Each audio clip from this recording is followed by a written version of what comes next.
नमः शिवाय। जय भोलेनाथ। प्रिय भक्तों, स्वागत है आपका हमारे चैनल व्रत पूजा कथा में। सावन का पावन महीना भगवान शिव की आराधना का सबसे शुभ समय माना जाता है।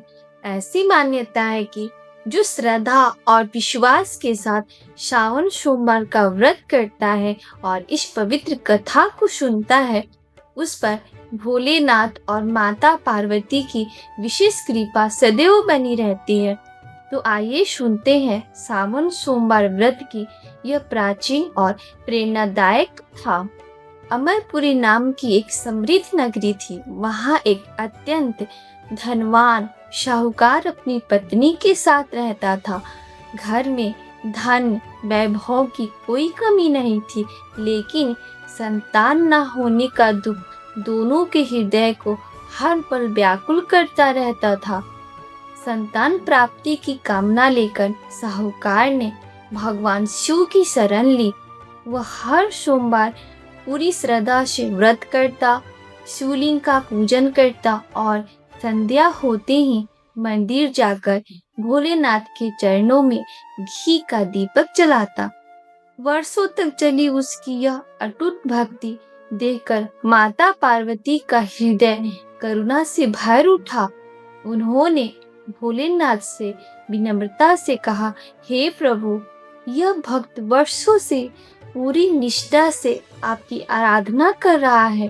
कृपया इसकी मनोकामना पूर्ण कीजिए।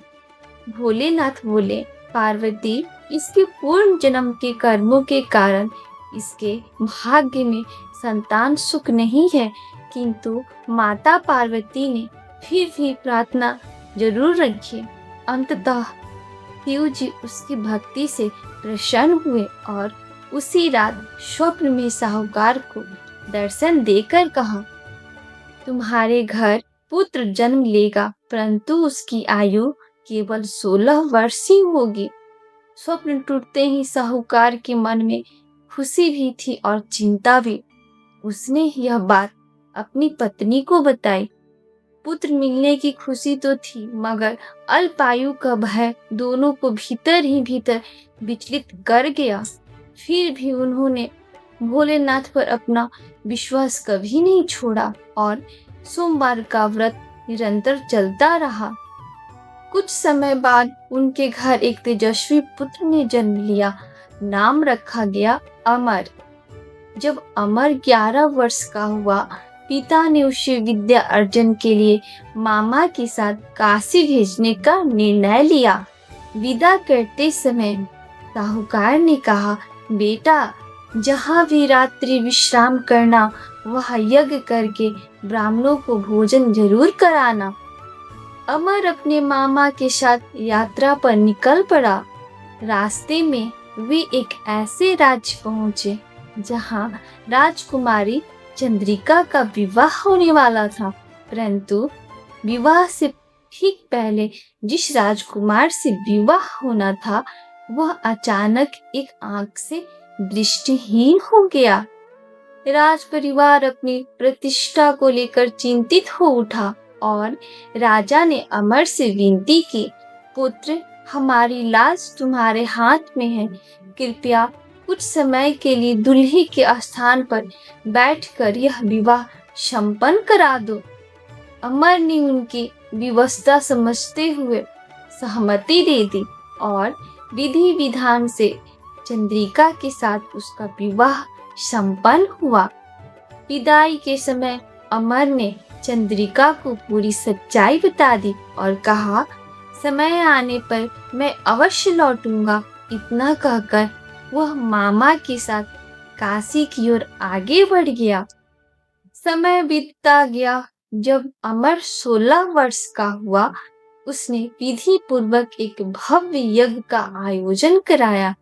ब्राह्मणों को भोजन कराया, अन्न, वस्त्र और दक्षिणा का दान दिया, परंतु उसी रात्रि नींद में ही अमर के प्राण निकल गए। यह देखकर उसका मामा फूट फूट कर विलाप करने लगा। उसकी करुण पुकार सुनकर स्वयं भोलेनाथ और माता पार्वती वहां प्रकट हुए। माता पार्वती ने कहा, हे प्रभु, इस दुखी व्यक्ति पर कृपा कीजिए। भोलेनाथ बोले, पार्वती, यही वही बालक है जिसे 16 वर्ष जीवन का वरदान मिला था। माता पार्वती ने फिर विनती की, नाथ, इसके माता पिता वर्षों से सोमवार का व्रत करते हुए आपकी आराधना कर रहे हैं। उनकी श्रद्धा को व्यर्थ मत जाने दीजिए। भक्त की अटूट आस्था और माता पार्वती की करुणा से प्रसन्न होकर भोलेनाथ ने अमर में पुनः प्राणों का संचार कर दिया। कुछ ही क्षणों में अमर की आंखें खुल गई। वह पूर्णतः स्वस्थ हो चुका था। वह अपने नगर की ओर लौट चला। रास्ते में उसी राज्य पहुंचा जहां राजकुमारी चंद्रिका रहती थी। राजा और चंद्रिका ने उसे तुरंत पहचान लिया और सम्मान पूर्वक चंद्रिका को अमर के साथ विदा किया।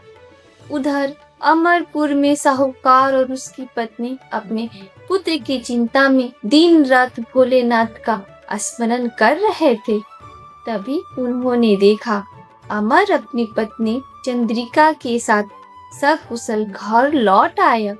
यह दृश्य देखकर दोनों की आंखें से आनंद के आंसू बह निकले।